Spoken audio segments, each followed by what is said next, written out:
Welcome to the Thriving Farmer Podcast. I'm your host, Michael Kilpatrick.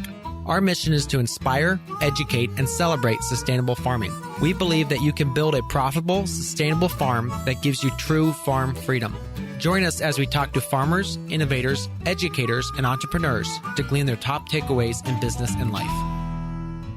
This podcast is sponsored by Small Farm University, the go-to resource for gardeners, homesteaders, and farmers around the world. Small Farm University delivers classes online and on demand with training on how to grow crops and how to grow a profitable farm business that serves you, your family, and your community well. Delivered by real farmers with hands-on experience and expertise, it's unique in its approach, using the RIPET method for growing and building a farm or farm business. SFU membership includes access to a private Facebook group and monthly live Q&A sessions where you can get your questions answered and find the support you need. To learn more, visit growingfarmers.com today. Hey, Thriving Farmers. Michael Kilpatrick here with yet another episode of the Thriving Farmer Podcast. And today my guest is Peter Hatch, who has served as a director of gardens and grounds at Thomas Jefferson's Monticello.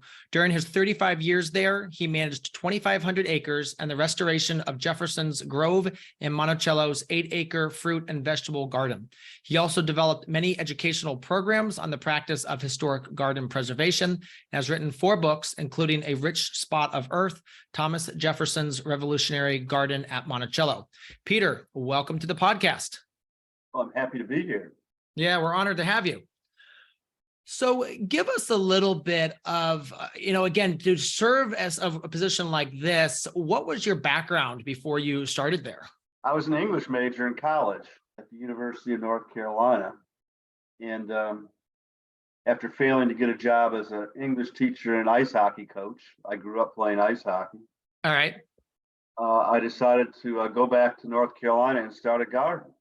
Okay. Totally serendipitous. And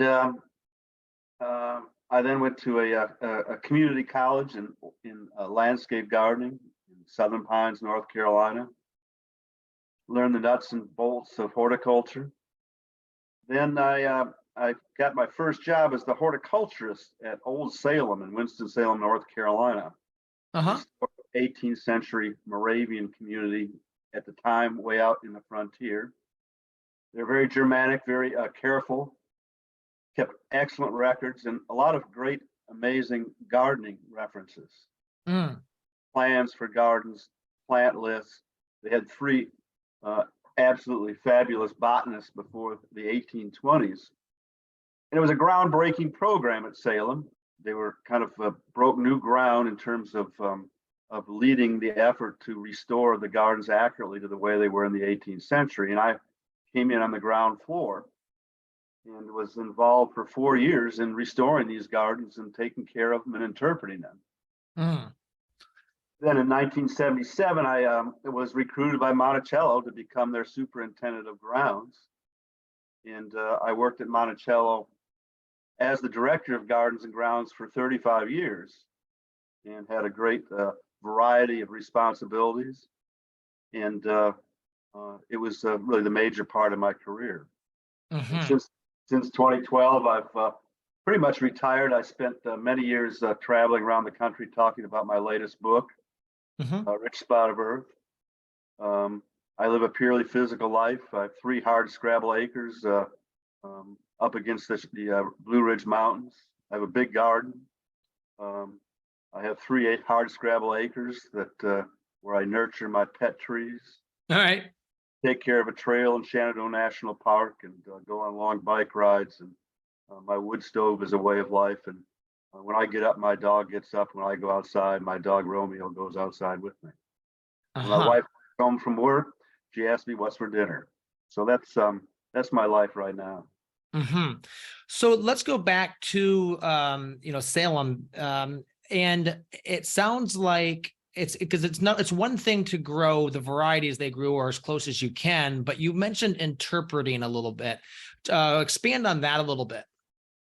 Well, every garden has a story, and I often argue that the landscape around a historic house tells us as much about the character of the individuals who live there as the furniture or the architecture of the building itself. So that was sort of the philosophy behind our work our serious work really at Old Salem. And they left us, like I said, really precise garden plans that were really quite beautiful. One involved a series of garden squares, and they all were organized with diagonal rows, which I'd never seen before. And the rows, the four squares, as they were called, each had diagonal rows that formed another diamond in the middle of the square. So they were really quite curious and interesting and fruitful. So when you got to Monticello, what kind of was the condition of things when you got there?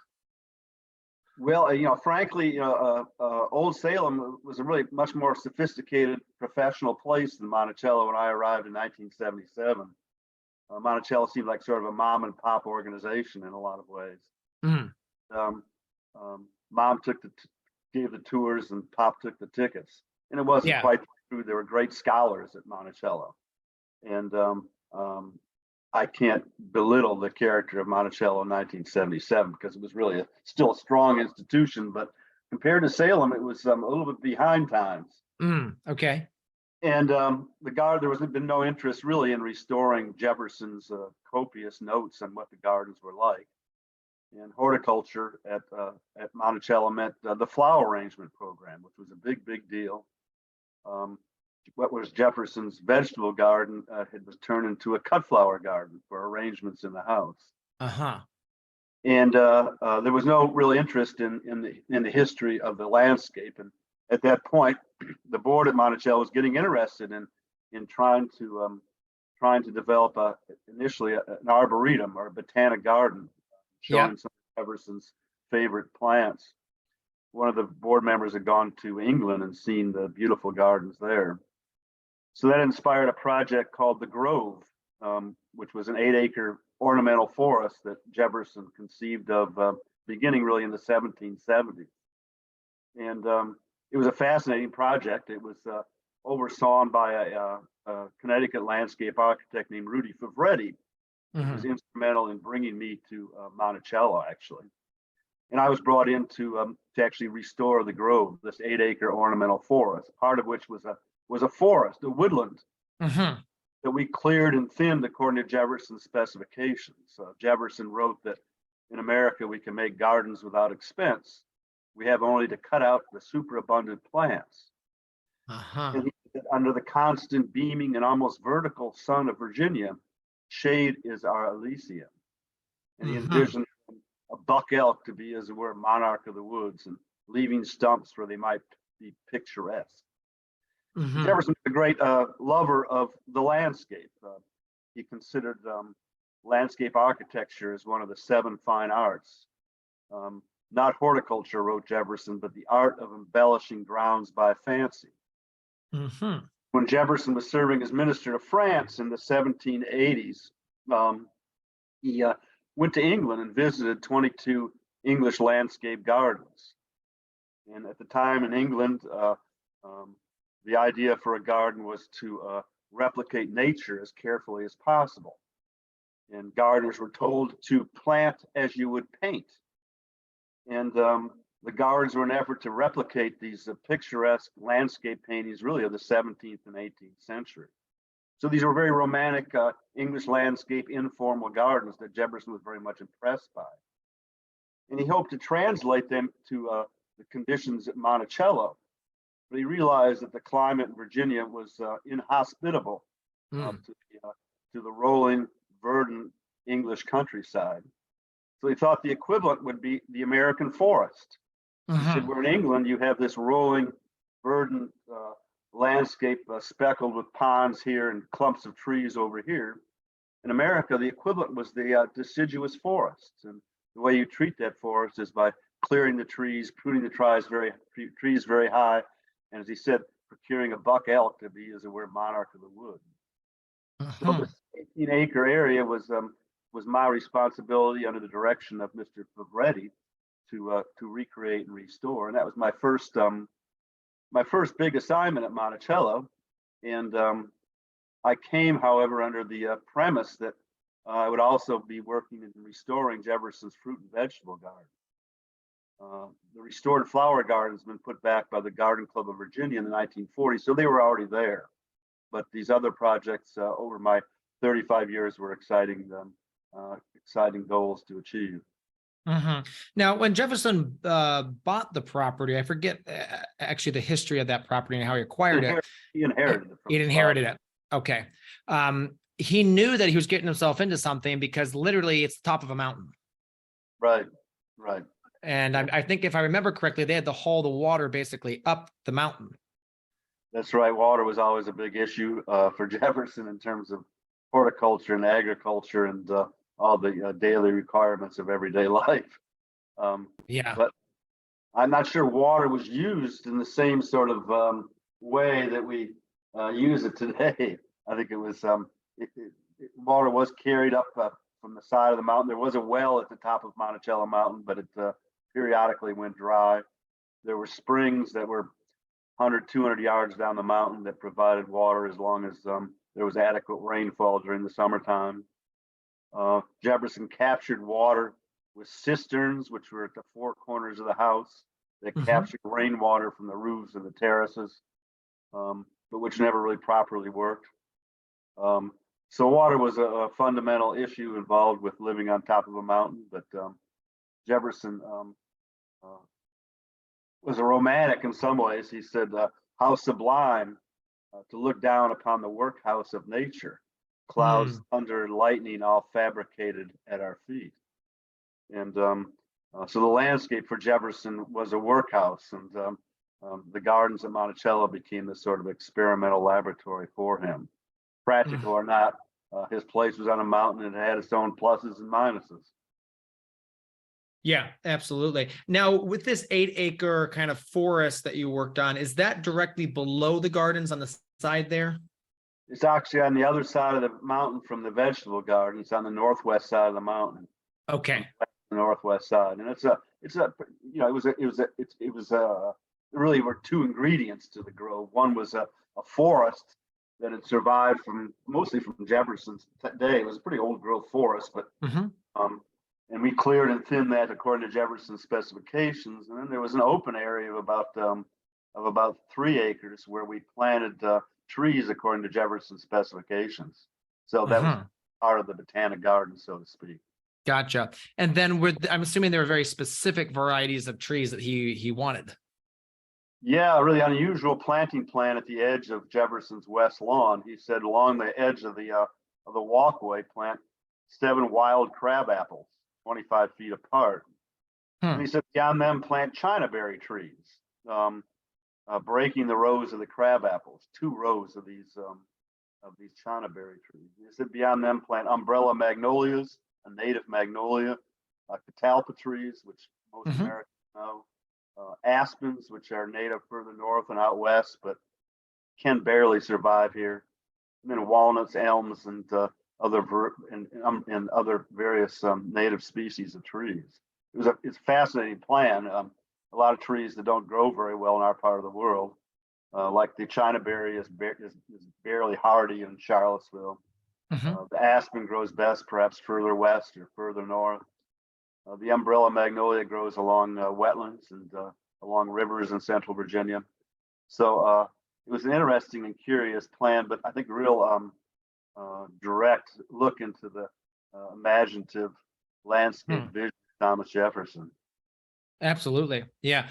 So when you got there and started restoring the gardens, there's a picture in your book of literally redoing the rock walls. Is that what you guys had to do across the entire thing? Was there anything left when you got there, or? Yeah, when Jefferson used the word garden, he was really reserving the term exclusively for his vegetable garden. And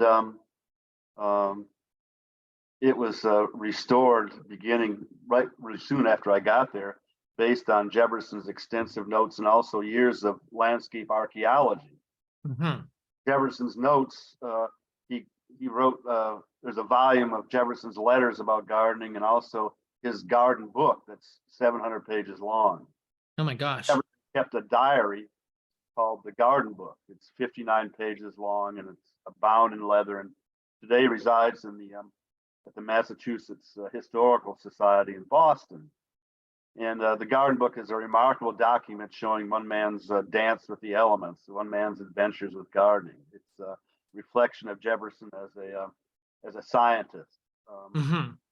But you see really into the mind and body of Thomas Jefferson when you read his garden book. So we know a lot about the documentary evidence about this garden was unequal.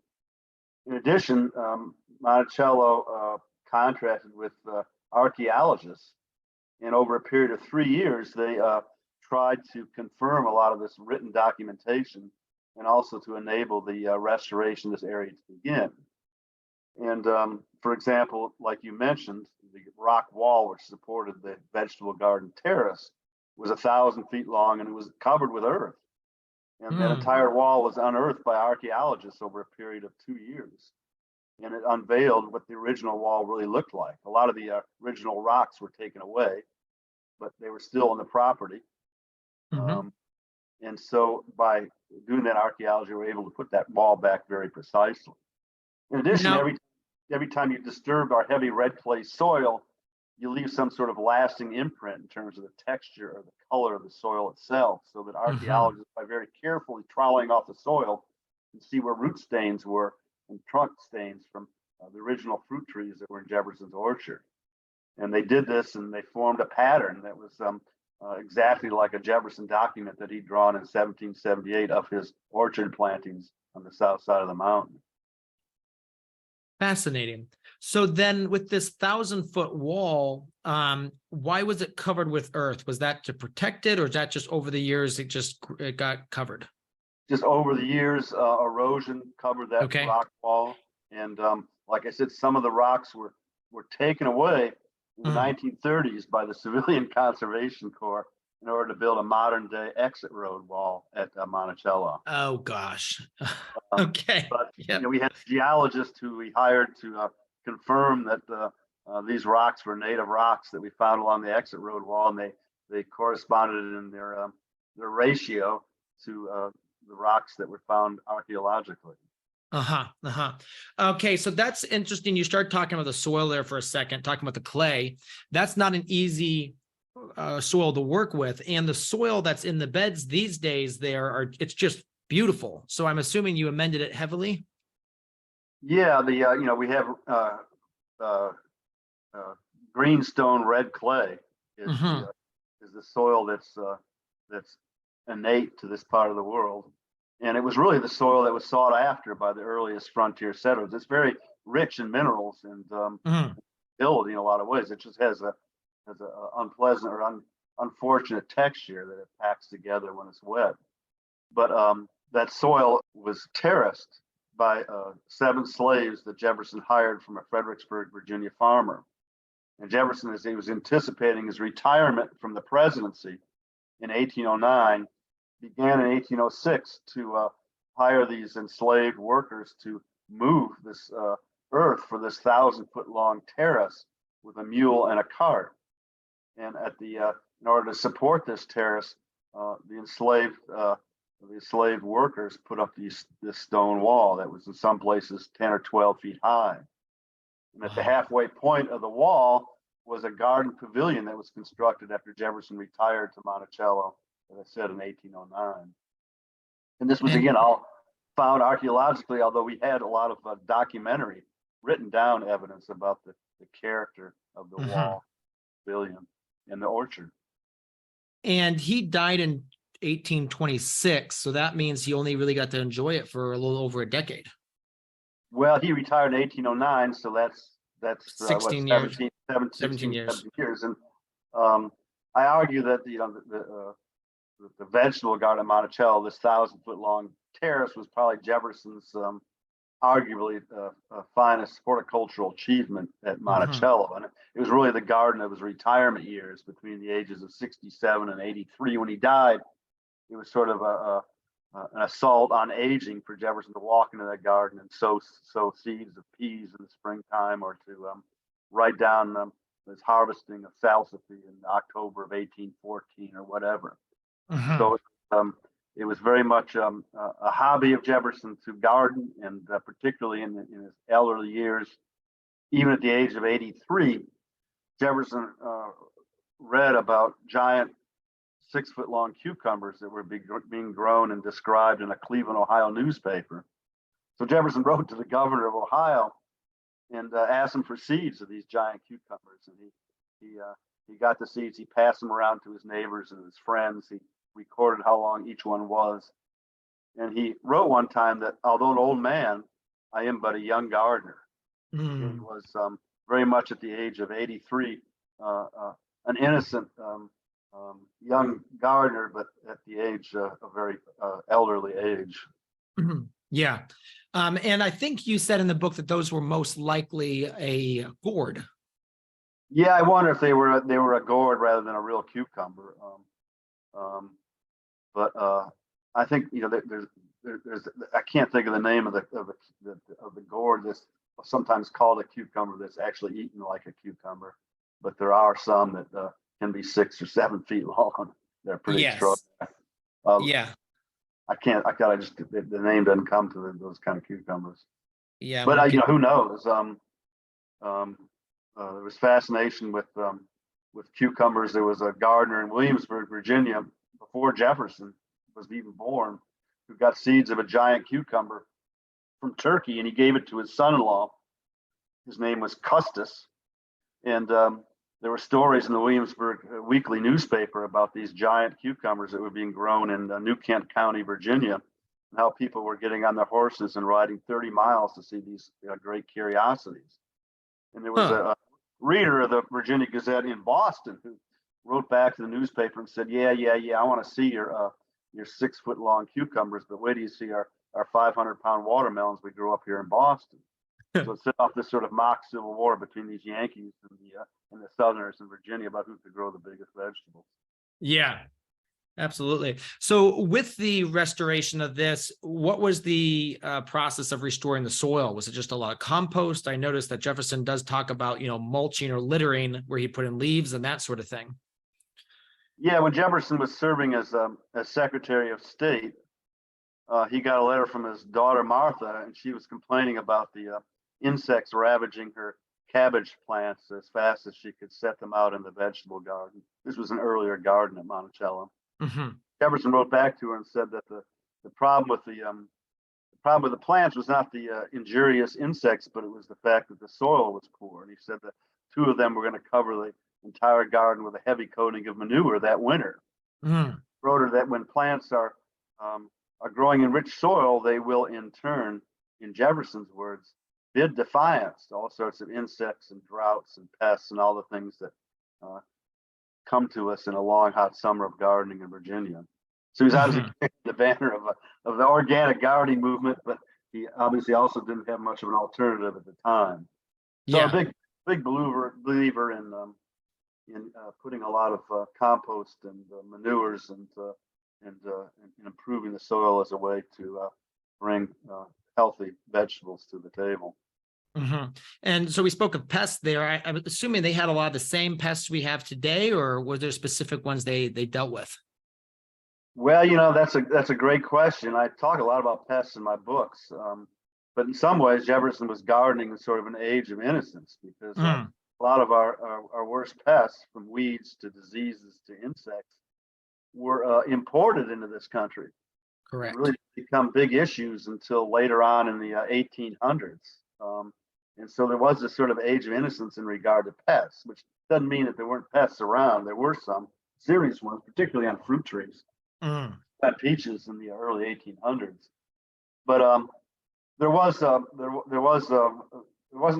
a lot of problem in some ways with pests, because it was sort of a virgin ground, and our native pests hadn't really become established enough. Agriculture hadn't created sort of a artificial environment for their pestilential spread.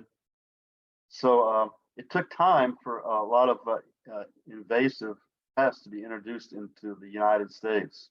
Mm-hmm. Mm-hmm. I know one of the native ones, I think, was what they called the turnip fly, or what we would call a flea beetle.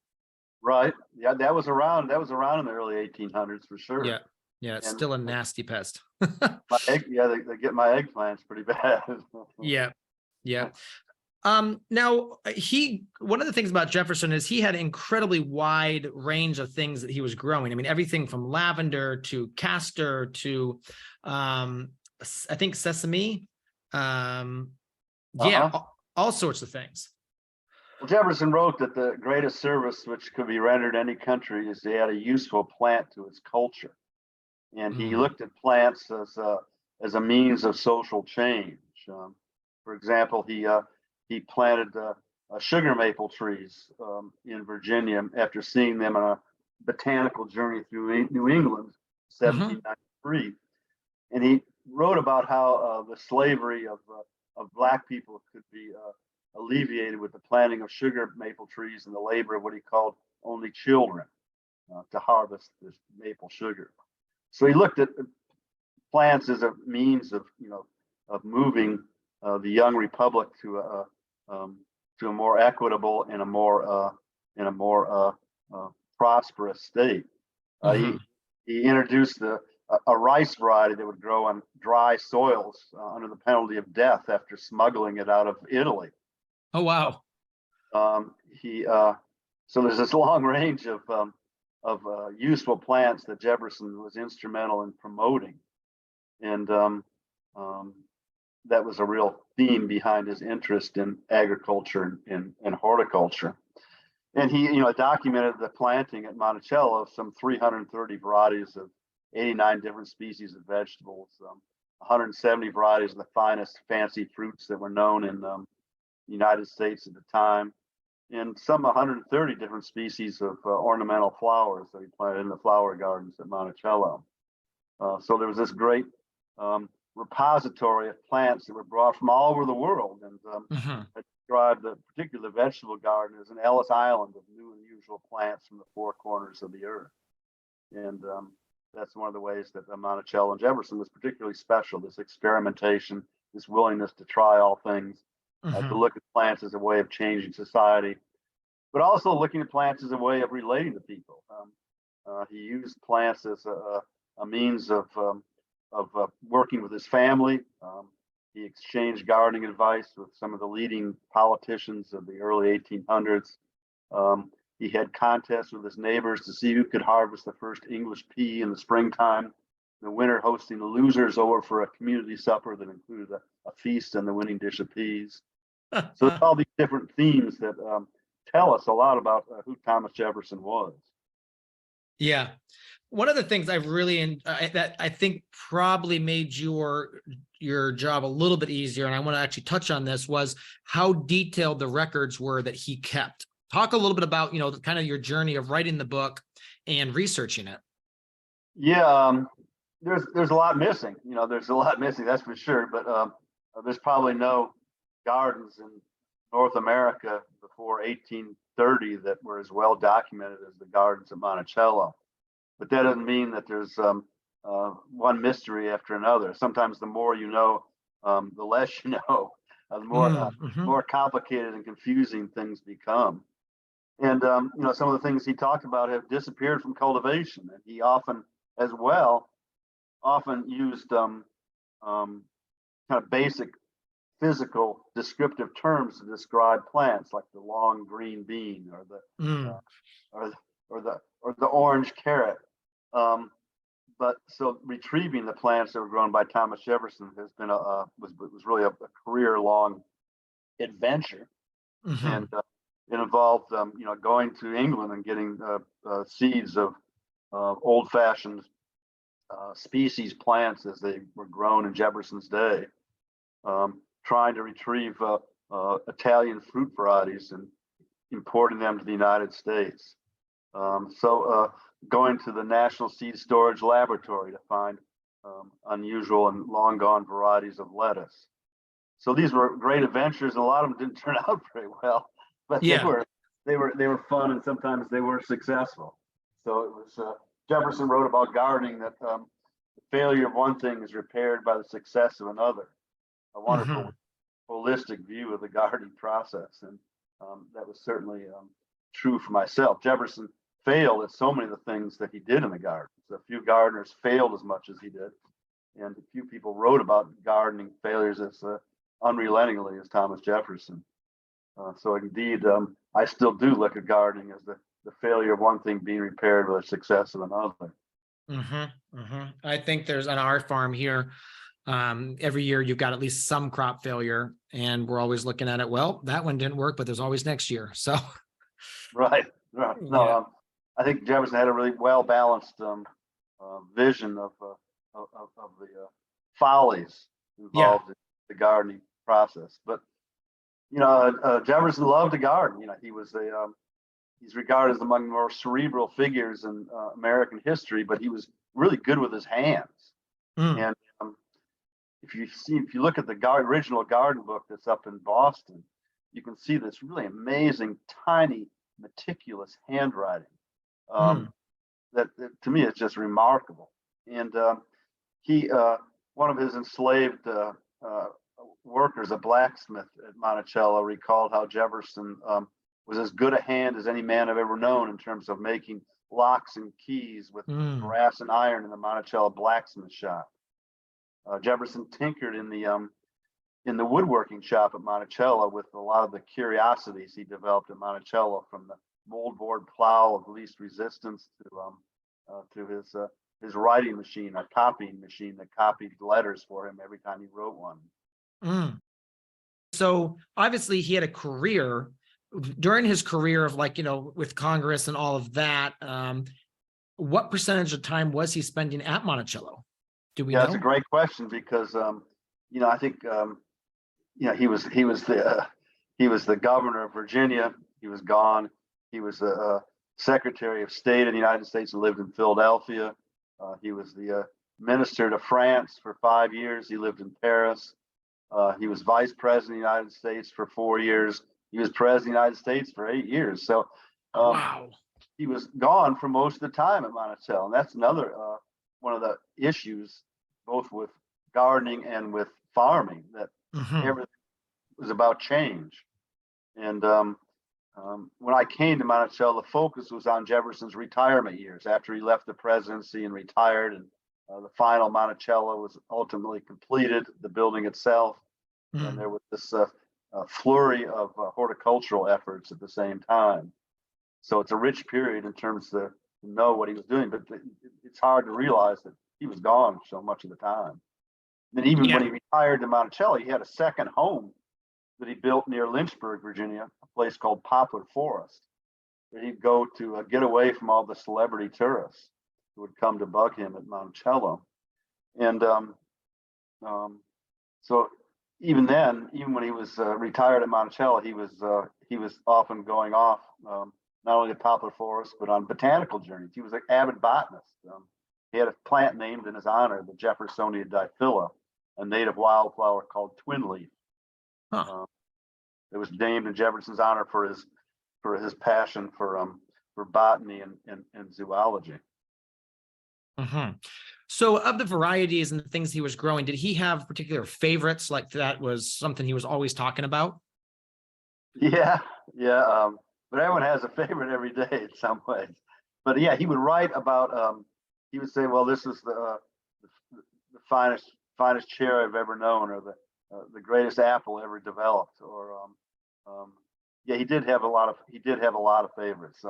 In the vegetable realm, it was perennials like asparagus and artichokes, as well as garden peas. And Mm. Jefferson documented 23 varieties of garden peas, and they were planted in the springtime on successive dates through the springtime with early, mid, and late season varieties. He had those contests with his neighbors to see who could bring the first pea to table, the winner hosting a dinner for the other people who were losers. So it was pea is generally regarded as his favorite vegetable, and but he loved a lot of things. He loved a lot of one thing that makes the garden to me really unique and revolutionary was that it has a microclimate in the way it's facing to the southeast, and Mm-hmm. the way the garden is terraced into the side of the mountain. And at the time, most Virginia gardeners around 1800 were gardening with old world European crops, most of which were cool season crops, cabbage family members and root Mm-hmm. crops and greens. And what Jefferson did that was kind of unusual was he assembled this huge collection of recently introduced vegetables that came from the tropical world. from tomatoes to okra to eggplant to peppers and on and on and on. And he used the microclimate of this south-facing garden to have a rich display of warm, hot season vegetables. And these were really new things to the community in many ways. Yeah, because I'm looking through the book and you got things like sea kale and corn salad, but then you've got things like beans and tomatoes. Now, tomatoes is interesting because there's some varieties that he talks about that we still plant today. One is the Costoludo Genovese tomato. Talk about, his tomatoes. Well, Jefferson never mentioned. I think one time he said he was growing a large tomato, so he never really mentioned the type of tomatoes he was growing. When we grew Costoludo Genovese or purple calabash tomatoes, we were trying to replicate what a late 19th century tomato looked like. But yeah, Jefferson grew tomatoes as a culinary vegetable, documenting them beginning and when he retired from the presidency. There's like 17 different tomato recipes in the records of Thomas Jefferson's family. Tomatoes were just being introduced into gardens at the time. Jefferson had a very horticulturally astute son-in-law named Thomas Mann Randolph, and there was in Albemarle County, where Charlottesville is, there was the Albemarle Agricultural Society, started up by progressive local farmers. And Randolph gave a speech one time in 1822 about the tomato and about the importance of introducing new plants into gardens and into farms. And he said, well, remember 10 years ago, no one was growing tomatoes, but now, that is in 1822, everyone's growing tomatoes in Charlottesville because they believe they quicken the blood in the summertime. So it was sort of this medicinal value to the tomato that was recognized that led to its incorporation as our chief garden vegetable today. Yeah. But go ahead. Well, what you just mentioned, there's something like a health benefit. So I'm assuming that a lot of what Jefferson was growing too was under the aspect of food as medicine. Yeah, I don't know about that. That's a good question. But I don't see Jefferson looking, he was primary, he wrote that he ate meat only as a condiment to his meals. And he was kind of a vegetarian. He really wasn't a true vegetarian, but he regarded meat as a tertiary or a secondary part of his dining pleasures. And Jefferson doesn't talk a lot about using plants for medicine.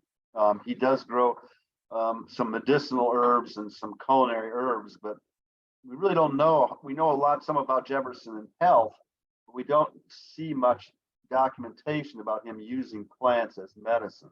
Interesting. Jefferson was a great gourmet. Yeah. Some people called him the first foodie.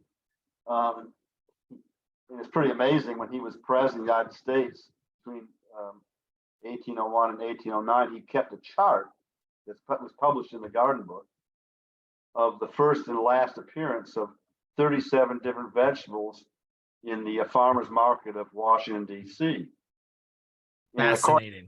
According to a friend, it's an amazing document. What was the president of the United States doing? But he was documenting when vegetables came to the market every year and when they disappeared. Yeah. According to one of Jefferson's friends, Jefferson would go around to foreign embassies and they would vie with each other to get him the most unusual variety that came from their country. And then he told his French maitre d' who did the shopping to pay the highest prices for the prettiest cauliflower or the earliest tomato that came into the market. So he was really fostering local gardening as president of the United States with his record keeping about the farmers market in Washington, D.C. Fascinating. And he was a gourmet. He loved French food, but he also his enslaved African American chefs at Monticello, who were trained in French cuisine, were also introducing a lot of Virginia specialties into the kitchen at Monticello and also in the president's house in Washington, D.C. There's a recipe in the Jefferson family records for okra soup, in effect gumbo. And the vegetables in are really interesting. There were patty pan squashes, and lima beans, which were two crops grown by Virginia Indians when the first Europeans arrived in Virginia in the 17th century. There was tomatoes that were found by the Spanish in the 15th century in Central America and became popular in the Mediterranean region, although not in Northern Europe. There were potatoes, also a South American native that, when introduced into Europe, became popular in Northern Europe, not in the Mediterranean region. There was okra, which was brought across the Atlantic Ocean from Africa in slave ships. Creolized okra cuisine was creolized by the French in the Caribbean and then introduced into southern seaports of the young United States. So what a great amalgam of all these different vegetables that were put together in the Monticello kitchen by enslaved African American chefs who've been trained not only by the best chefs in Paris, but also by Jefferson's French chef in the president's house, or what's called the White House today. So what a great amalgam of all these different vegetables from all these four corners of the globe that began to define who we are as Virginians and as Southerners, as Americans, this eclectic cuisine made up of elements from all over the world. Yeah, we're truly the melting pot, even at that day. Oh, yeah, absolutely. Yeah. This podcast is sponsored by Small Farm University, the go-to resource for gardeners, homesteaders, and farmers around the world. Small Farm University delivers classes online and on demand with training on how to grow crops and how to grow a profitable farm business that serves you, your family, and your community well. Applying what you learn in SFU could save you thousands of hours and thousands of dollars. And it can save you the agony of costly mistakes some make just because they don't know what they don't know. Delivered by real farmers with hands-on experience and expertise, it is unique in its approach, using the ripen method for growing and building a farm or farm business. Here are a few highlights of what SFU has to offer in its growing library of resources. Find your perfect farm property. Whether you're renting or purchasing, this course guides you through vetting the farm property and determining how or if it suits your business needs. We give you the secret sauce for what makes a profitable farm property and help save you thousands of dollars. Start your farm intensive. Fleshing out your farm idea, craft your one-page business plan, and discover the right funding options for your business. Use our business templates, worksheets, and calculators to figure out the numbers as you go. Farmers Market Success System. Learn how to attract and convert customers by building an unstoppable marketing and business system for your farmers markets. Production Mastery Series. Learn all about growing, harvesting, and drying greens. Learn about tunnel building and take specialty classes such as brand new and very popular Elderberry Masterclass. We include real-life examples and calculators for figuring out fertility rates, how much money you are actually making, and where your profit is coming from. Business systems and marketing courses. Learn about the SFU Ripen Formula for Success, develop your marketing plan, and join in for behind-the-scenes tours of real farm businesses. Learn the systems you need to run your business well and how to hire a team to help you. And learn how you can add value to what you produce to generate even more income with minimal additional time and expense. In addition, members of SFU get access to the Growing Farmer Summits on demand with over 100 sessions of targeted areas of interest to farmers. These annual online events have attracted over 100,000 people from around the world, and they are included in your SFU membership as a bonus. SFU membership includes access to a private member group, monthly group Q&A sessions, and even one-on-one coaching sessions where you can get your questions answered and find the support you need. To learn more, visit growingfarmers.com today.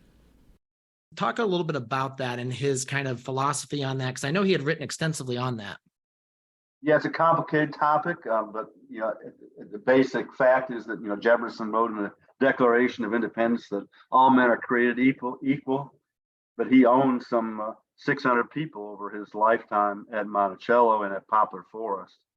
And certainly enslaved African Americans did all the labor on the farm. Jefferson regarded himself as a farmer. He was a terrible farmer. He was an experimental farmer. He wrote a lot about farming, but he wasn't probably a very good farmer. And in the garden itself, Jefferson had a couple of European professional gardeners for a few years. There was an Italian named Anthony Giannini who worked in the orchards and in the garden when Jefferson was minister to France. And there was a Scottish gardener who worked for 5 years professionally in the garden at Monticello. Jefferson's daughters and granddaughters did a certain amount of gardening, and um, but much of the gardening was done by enslaved African Americans. There was Wormley Hughes, who was um, not only the man who took care of the horses at Monticello, but during Jefferson's retirement, he did a certain amount of labor in the gardens as well. Wormley Hughes was a larger than life figure at Monticello. He planted seeds in the Monticello nurseries. He planted trees that Jefferson brought back from Washington, D.C. But Jefferson did a certain amount of labor himself. One of his slaves, Isaac Jefferson, recalled how in the cool of the evening, Jefferson would work at a right hard pace for about a half an hour at a time, and very much the gentleman gardener. And another woman who came to Monticello described a portable seed rack that was carried from planting site to planting site. And it was brought, and she said it was placed by him, by Jefferson, who himself went and sowed the seeds with his own hands. So he also documented, a certain amount of, so he did a lot of planting in the garden, particularly in his retirement. It was a defiance of old age. And Jefferson was also a great surveyor, and he was the son of a surveyor, and he loved Euclidean mathematics and formality in some ways to the landscape. And there's lots of documents about him in the garden, laying out the garden into its beds and walkways and what he called squares, which were the large beds in the garden itself. And one can see Jefferson out in the garden in February. He's probably a little bit bent over with arthritis in his older age. His boots were probably covered with red clay from Monticello in the middle of wintertime. And he had a tool called a theodolite, which is like a transit that marked right angles. And he would use that and move it from one side to another. And then he had a chain which measured distances like a tape measure. And one could see Wormley Hughes at the other end of the chain, stretching the chain tight and then marking a spot at the edge of one of these beds with a post or with a stake. So Jefferson was out there, actually doing work to some extent himself, but certainly it was a slave culture. And today at Monticello, the issue of slavery is very pronounced in its interpretation of Monticello, talking about the contributions of the enslaved people who really built Monticello, who worked in the gardens. And so they tell this other side of Monticello that's so very essential, I think, for us today. Yeah. I mean, it is a period in our history, and I think we have to recognize it. But it's always interesting the amount of labor that went into back then. Just if you think of through the amount of people that he had working for him on that operation, and their I want to say like contribution to that. It was just literally they built it. Right. The garden, the vegetable garden, and I'm not sure it was really heavily maintained. One thinks of this huge slave force that they really weren't devoted to the garden. They were more occupied with cash crops, tobacco for a number of years, and then wheat.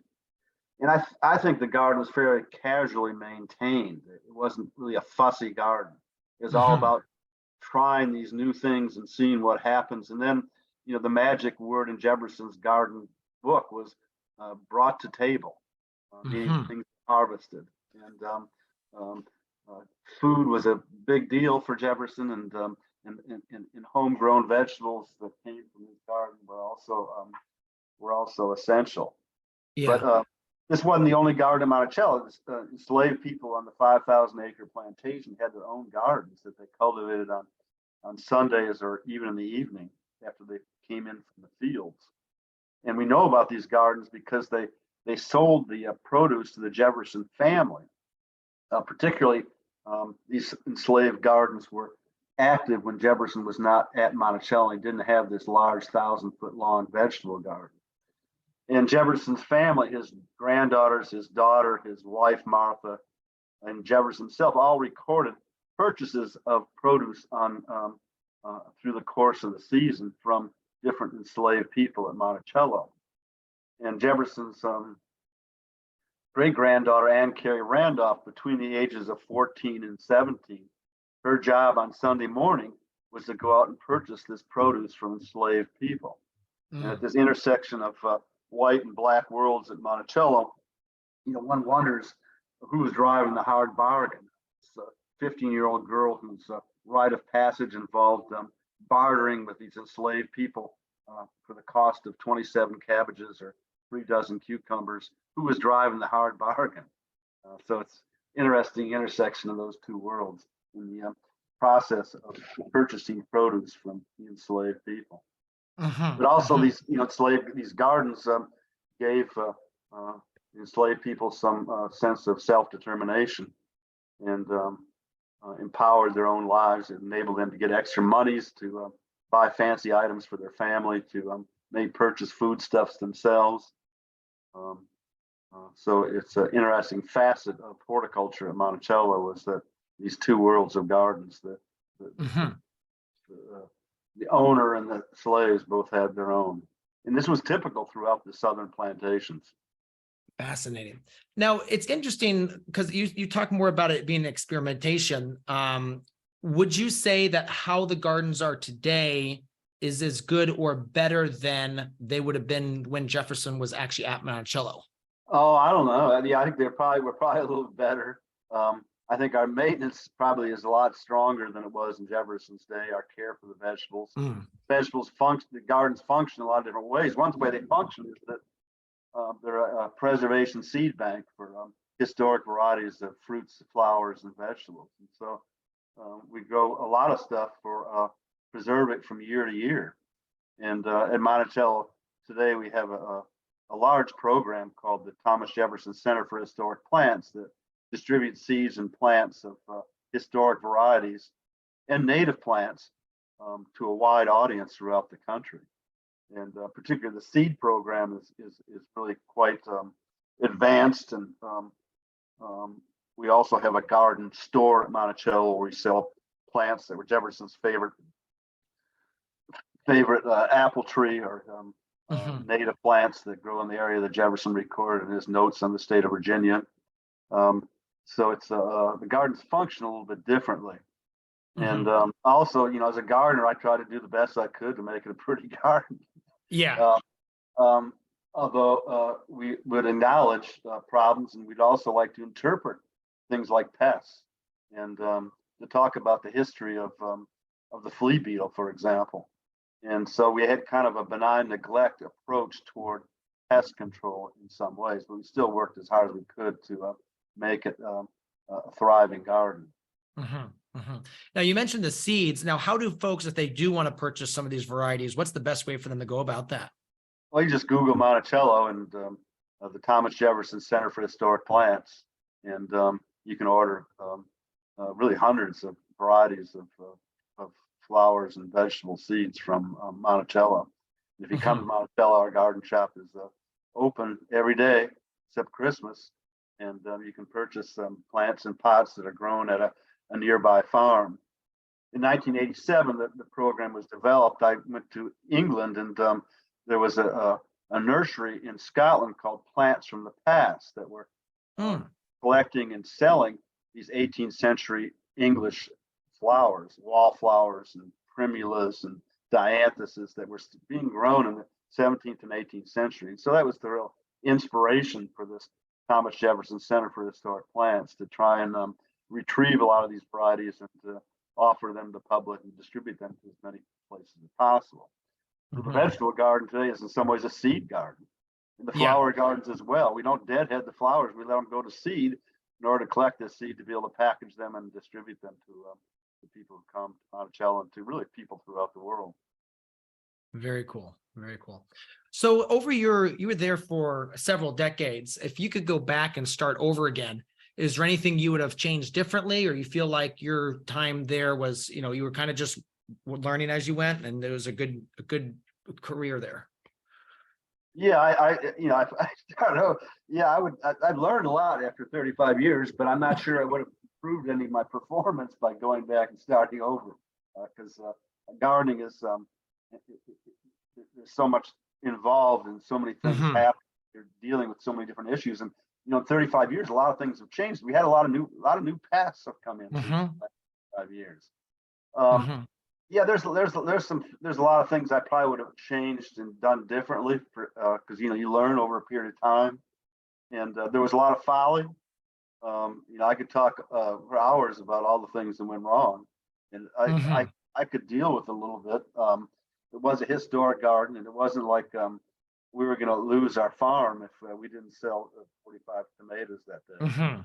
So there was a sort of a relaxed atmosphere and sense of that. So it wasn't like but there was it was a struggle. All farming is struggling, and the weather was a huge issue. And Monticello is a tough place to garden.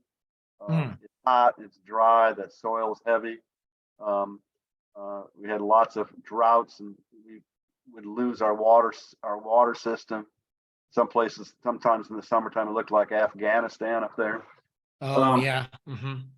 so water was always an issue, but it was a huge issue for Jefferson. It looked certainly a lot better than because we did do a lot of watering, a lot of irrigation. It was certainly an improvement over some of the description we have of Monticello and Jefferson's day. So there Hmm. was, what would I do differently? I don't know what I would do different. I had a fascinating job because I not only was responsible for the gardens and the 2,400 acres at Monticello, but I wrote 4 books about Thomas Jefferson, a lot of educational programs. I started from the Center for Historic Plants to a Historic Landscape Institute, a 2-week program studying the history and the theory and practice of historic landscape preservation. The seed program, a lot of educational programs that I developed over my tenure in Monticello. And I was also a project manager for a big job. It's a $7.5 million project to develop a park leading up to Monticello called the Thomas Jefferson Parkway. Mm. So it was a fascinating role I had because I got to do all these different things. And I'm not, I might have been spread a little bit too thin, but it was easy to write books about Thomas Jefferson. It was easy to, in some ways, to even be a project manager for a big project, but keeping the deer from eating the cabbage plants at Monticello and watering the garden when we were running out of water. Those were the real challenges for me. Mm. Nuts and bolts Hmm. stuff where the was the hard work. I bet I spent in the summertime. I bet I spent 70-60% of my time dealing with irrigation issues. So Yeah. Yeah. No, that makes sense. And I think, to that point is some of the times, you're struggling with that stuff and you kind of can think back to look at even us with these modern conveniences are still having some of the same problems that Thomas Jefferson had. all right, no question. And like again, Jefferson was experimenting with things, and um, um, he also was sort of a dreamer, and Hmm. he would come with these great ideas, but actually putting them to practice was another matter. Particularly, with the slave economy, and with all the times he was gone from Monticello, and it was a struggle for Thomas Jefferson, and some of the gardening issues he stopped writing about. For example, his orchards after Mm. 1814. He stopped writing about the flower gardens after 1812. He continued to write about the vegetable garden and in some fruit tree plantings, but he may have gotten a little discouraged himself. But he was very persistent. Hmm. Um, One of his favorite plants was sesame. You mentioned it earlier. Yeah. Jefferson was always looking for a great salad oil for the preparation of his vegetables. And when he was president of the United States, he had a blind tasting of salad oils. And people liked the sesame plant better than even olive oil. So that Hmm. set off this typical mad Jefferson obsession with sesame. And he would develop 3 different presses in order to extract an oil from the seed itself. He sent it Hmm. to everybody, all the farmers and gardeners he knew, with these hyperbolic statements about how this was the savior of American democracy. He failed. He failed, time and time again. But then eventually, he was still sowing sesame, well into his late 70s and early 80s. Hmm. So it was much more successful after that persistence of some 10 or 15 years. Now, did he at all get into hemp? Yeah, very very lightly as a Okay. as a crop for clothing for the Hmm. enslaved. There's some mentions of hemp, but Jefferson wasn't smoking dope on the terrace at Monticello, believe me. Um, Yeah. he Well, looked at purely purely, purely an agricultural functional product for but it was mentioned yeah. very seldomly. Well, I think there's a tremendous opportunity for hemp as a fiber, and I think we're just the challenge right now in the U.S. is just to get the industry with enough infrastructure to actually make it work. Oh yeah, no, it's an exciting crop, and it has a lot of potential, and I think it's relatively easy to grow. I don't know, I may be wrong, but No, it is. It is. I think the biggest challenge is regulation, because like here in Ohio, the fiber hemp is relegated just the same as like CBD hemp, which means like you have to pay for licenses, you have to have a certain number of plants, they have to come out and inspect it. And I'm like, guys, this is fiber. This isn't like, it doesn't have anything nasty in it. Or again, I'm not saying nasty because I think all the things in there are very valuable in different aspects, but according to how the government likes to classify it, I guess is where I'm coming from with that. Right. The same in Virginia right now. There's a lot of legislative confusion and chaos regarding the dealing with hemp in stores, because it was legalized at some point. Marijuana was even legalized, but then the recent legislature pulled back on that. So it's really people it's unfortunate. Trying to make a living growing it and distributing it. Yeah. Well, Peter, I really appreciate your time today. This has been a fascinating conversation. I'm sure we could go on for a number of more hours. I have read your main book there, The Rich Spot of Earth, and I do intend to dive into the others just because of he was such a fascinating guy. And I think of anybody, you spent so much time there researching it that you have a really good insight to so much of what happened there. But really appreciate your time today. Yeah, after 35 years, I should have learned something. Yes. Now, you did mention his garden journal, which, as you said, up in Massachusetts, correct? Yeah, it's online. And okay, it is online. The Garden Journal was published in a larger book called Thomas Jefferson's Garden Book. Okay. And the original garden book is included in the Garden Thomas Jefferson, and it was edited by a University of Virginia botanist in 1945, and it's some 700 pages long. It includes all the letters and all the documents Jefferson wrote about gardening. And so it's a wonderful volume that I read twice before I came to Monticello, showing you what a nerd I was. But it was the basis for a lot of our labors at Monticello. Yeah, I am. It's interesting looking that you were 3 years and then you were pulled right into Monticello, but it sounds like you were just such a nerd before that they couldn't resist hiring you. Well, yeah, there's all these stories I have about the serendipitous nature of my career. And, that's fascinating. I turned the job down a number of times. Oh, really? I was going to inherit 17 mountain men from the mountains of the hollows of Virginia. Yeah. And I'd had previous encounters with them backpacking in Shenandoah National Park, and I was terrorized by them. And so I kept saying, well, I don't know if I can handle those boys or not. And finally, they finally tempted me to come, and I thought, well, if things get bad, I'll just run away. But it was an adventuresome career and experience coming to Monticello and enjoying the gardens. Yeah. Well, again, it's been a pleasure, Peter. Appreciate your time. Thanks again so much. Okay. Well, good luck. Thanks a lot for your interest, and God bless you. All right. Thank you. So there you have it, another episode in the books. So I'd love if you would hop on over to iTunes and leave us a rating and a review. Those mean everything to us. We love to hear what you're thinking. If you have a podcast guest that you can recommend, please pop on over to the Thriving Farmer Podcast website and leave us a review. That's thrivingfarmerpodcast.com.